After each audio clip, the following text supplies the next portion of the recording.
What's going on, guys, and welcome back to another video, and welcome to your stimulus package update and daily news report for Wednesday, November 10th. So we have some huge news that we need to address. We're also going to dive into the stimulus package and where the big news from this morning, which deals with inflation, that is ultimately going to impact our upcoming stimulus talks. So big news. Everything is going to happen based off the reports that we got this morning, so I want to dive into that right now. First, I just want to say thank you guys for watching, always hitting that like button. It really does help out the channel, and also for just commenting on the videos. When you guys comment and ask questions, I look at those questions, I look at those comments, and I try to answer them in the following videos. So let's get right into this update. Here's the news that came out this morning. We are now seeing inflation at 6.2%. That is a 0.9% increase from October. That's month over month. That is big. According to reports, that's the biggest gain we have seen since 1990. And just to give you an idea, in China last month, inflation at the factory levels increased by the most that they have in over 26 years. Okay? So as a country that goes and purchases a lot of products from China because it's more it's easier to do, it's cheaper, right? It's more affordable. We have more profit in it as a business. Well, that's turning into a big issue because if we're seeing inflation at the factory level in China, they are pushing that increase over to us as consumers, right? Well, it's only going to get more expensive. So just be aware of that. We saw the large increases this past month in the indexes for energy, shelter, food, and new and used cars and trucks. Okay? Energy rose by 4.8% month over month. The expectation is it's only going to increase. Gas increased by 6.1%, and experts say that will get much worse. Food rose by 0.9%. And food at home went up by 1%. This means everything is getting more expensive. Some things, yes, they were a little bit cheaper. Okay? You look at window coverings. If you want to put blinds, okay, you want to put curtains over your windows, you got to pay an additional 17%. That's 17% on top of what it cost last month. So, everything's going up. Now, this large number of 0.9% month over month in October, this is going to be all over the headlines. 6.2%, 0.9% month over month. These are going to be all over the headlines today. Everybody's going to be talking about inflation at 6.2% when the Federal Reserve was planning to have it sit at 2%. This is a problem. But keep in mind that we are not seeing large increases across everything, okay? And this is what I want to explain. The big mover was used cars and trucks, right? That was the big mover at, I think, 10.5% month over month. So that was pretty big. We also saw over the past months, it was actually a little bit down. So what I can tell you is this is going to be bringing inflation up more and more. Many lawmakers have already been discussing inflation. Are we going to see that inflation's transitory? Is it going to be temporary? Are we going to see deflation at some point? Well, even though these numbers are bad, I expect things to normalize probably over the next 3 to maybe 6 months. That would be my expectation. The Federal Reserve is kind of on that same boat. They think things will start to really plateau very soon, and we will see deflation at some point, but most likely in the second half of 2022. So, if you're struggling right now to put food on the table, keep a roof over your head, just keep your home heated, well, expect the prices are going to go up. Now, here's what I can tell you. Even though things could get much worse for energy, for shelter, and for food, and unless we get help from worker shortages and supply chain issues, these things are going to get worse, okay? Next month, just to give you an idea, could be a big loss for millions of Americans. If we see these prices go up even more, which my expectation is we will, okay? because we see it happen every single week. I asked you guys, well, how much is gas where you live? Oh, it went up, 5 to 10 cents this past week. That's incredible. When it goes up 20 to 40 cents in a month, that's insane. Those are insane numbers. But here are why these numbers are so bad as of right now. Okay? I mentioned this yesterday, how if we saw the CPI data come out and inflation was higher than expected, then we could just assume that Senator Joe Manchin would not actually push to get this $1.75 trillion human infrastructure bill passed. He's not going to want to get this passed in 2021. He's going to wait, and sometime in 2022, we will revisit this. Well, right now, he is actually just going to push to get this delayed. Okay? That hasn't been, this didn't come out of his mouth yet, but according to all experts, according to multiple Democratic lawmakers, they have already said if this does not come in at or below the expectation, which it was a huge miss. This was supposed to come in at 0.6%, came in at 0.9%. So it was a huge miss.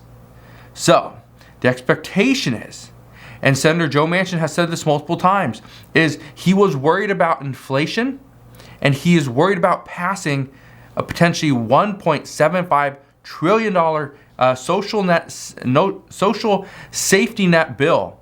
And because of that, he is very worried about inflation. He does not want to pass this. And multiple Democrats are on his side. Here's the thing. It only takes one senator to block this bill. And as of right now, Senator Joe Manchin is going to hold firm. According to multiple aides, Senator Joe Manchin is going to be the thorn in Democrats' side. He is going to hold firm and ensure that this bill doesn't pass, especially while we're seeing potentially runaway inflation. Now, according to the Wall Street Journal, supply chain issues, worker shortages, and inflation are things that we can't see if we want to get this human infrastructure bill passed, especially at $1.75 trillion. This means the extension of the child tax credit payments into 2022, well, this is going to be put on hold. This isn't going to pass right now. We might have to wait to see Medicare expanded. And again, even though Medicare was only expanding by vision, or actually by hearing, we were hoping for dental, vision, and hearing, those three. But as of right now, that's not going to happen. Right now, putting a cap on prescription medications might not happen this year as well. And this was going to be a big bonus to many people that wouldn't have to pay over $2,000 per year for Medicare. So, right now, we'll see what happens there. Paid family leave could be tabled at this time, and trying to solve the immigration crisis, this might be pulled simply because why are we going to try to solve the immigration crisis when we have a crisis here within the borders of the United States?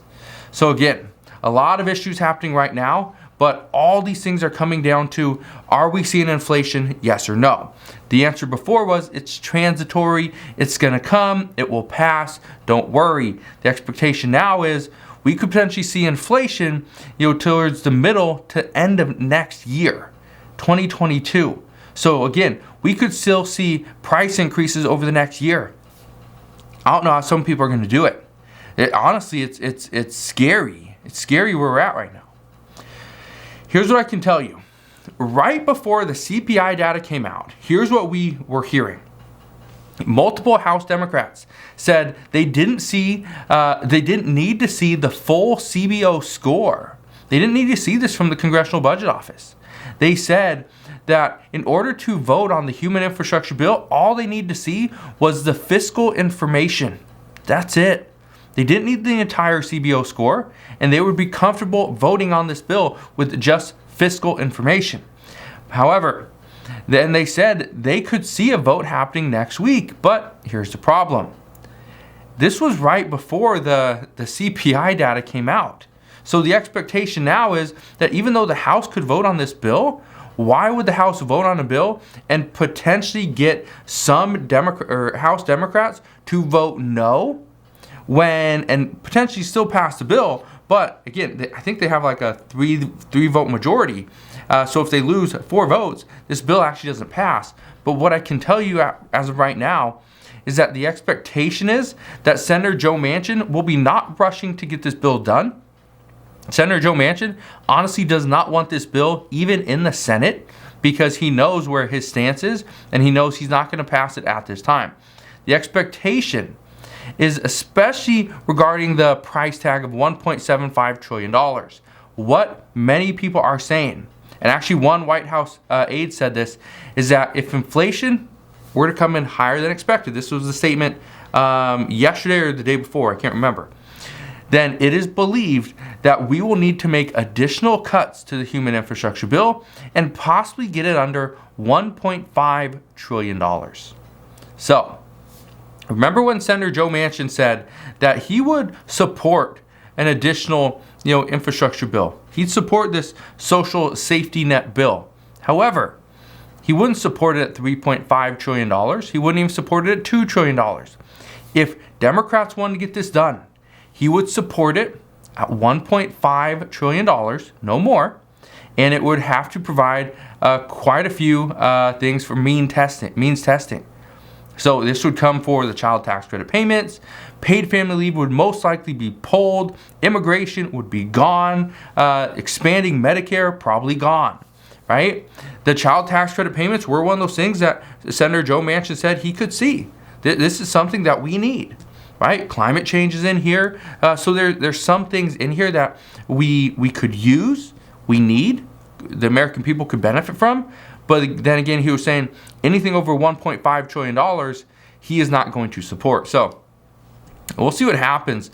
But honestly, right now, things are not looking good because of the CPI data that came out this morning. But let's talk about vaccines. And I want to bring up this report simply because I've told you guys, I will tell you the good stuff, I will tell you the bad stuff. And this is one of those bad things. The numbers aren't extremely high, but it's still a bad thing. Here's what we know. To date, the U.S., we have had 433.3 million doses of the COVID vaccine. It's quite a bit. Roughly 25.4 million people have received a booster dose. This is either from Pfizer, Moderna, or Johnson & Johnson. All of those shots, okay, out of all of these shots, there have been 3,158 compensation claims due to COVID intervention. Of those claims, only 1,357 allege injuries or deaths due to the COVID vaccine. Okay. Now, here's the thing that is not great news. Out of those 1,357 alleged injuries, about 90% of those claims are still waiting on medical records for review. And as of today, there has been $0 paid out to claimants because of this. $0. And I wanted to bring that up because many people have, and I've seen this all over the news, that, if you get in, and I mentioned this probably like 3 weeks ago, but I mentioned it to federal employees. This is not discussing federal employees. Federal employees will get paid a little bit quicker, okay?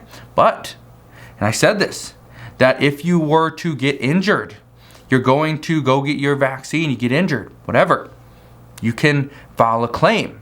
You can get paid for your injury. Let's say you get in a car accident, something regarding the vaccine in your body, right? Maybe your eyes stop working, or I don't know, right? Your hands and your limbs go numb, right? There's so many different things that could happen. Again, I don't know if that has happened, but I'm just throwing it out there. If something like that happened, you couldn't work for, let's say, 2 weeks, well, you could file a claim. Well, I thought that was a really good thing, that could probably entice more people to go get the vaccine. Great. The problem is now the reports are indicating that $0 have been paid out. So if right now the Biden administration wants the American people to go and get the vaccine, and they're saying, don't worry, if you get hurt, we will pay you. We will make sure that you're compensated. But the reports right now say out of the 433.3 million doses that have been given, there has been 3,100 compensation claims due to COVID intervention, but only 1,300 due to alleged injuries or deaths from COVID vaccines, and $0 have been paid out. that's not a great look. That honestly is not a great look. So I just wanted to bring this to your attention because, like I said before, I will bring you the good news and I will bring you the bad news on both sides. Okay? I want you to know all the facts so you can decide on everything for yourself. So again, that is what we know as of right now, but as I know more, I promise I'll come back on and share all the latest news and updates. Again, just want to thank you guys for watching. Have a wonderful rest of your day. If you enjoyed today's video, do me a favor, go ahead, hit that like button. Also consider subscribing, and I'll see you guys on the next one.